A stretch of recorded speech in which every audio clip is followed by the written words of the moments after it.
Saudara, sebar video dan tulisan hoaks yang dapat menimbulkan ujaran kebencian terhadap Presiden Joko Widodo melalui media sosial pasca terjadinya kerusuhan massa aksi 22 sampai dengan 23 Mei lalu di Jakarta.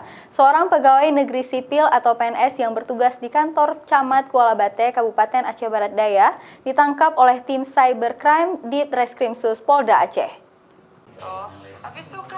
Kasman, pegawai negeri sipil yang bertugas di lingkungan pemerintah Kabupaten Abdia, statusnya kini telah ditetapkan sebagai tersangka.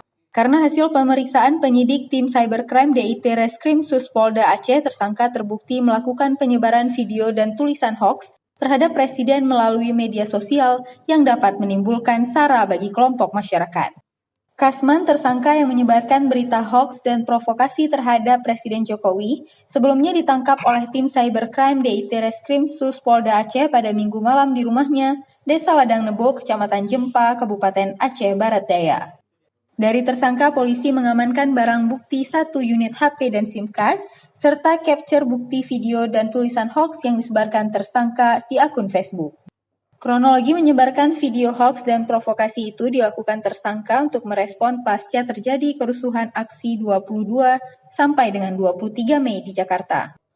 Kasman menyebarkan video Presiden yang telah diubah dari bentuk asli sebelumnya dengan ditambahkan iringan musik remix dan menuliskan caption video tersebut di Facebook untuk menghina Presiden Joko Widodo. Ditangkap pada tanggal 26 ya.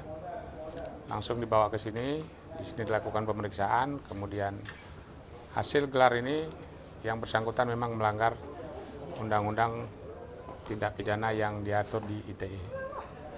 Akibat perbuatannya, Kasman PNS di Kabupaten Aceh Barat Daya ini dapat dijerat dengan tindak pidana Undang-Undang tentang Informasi dan Transaksi Elektronik atau ITE dengan ancaman hukuman maksimal 10 tahun penjara. Bahkan statusnya sebagai pegawai negeri sipil juga ikut terancam.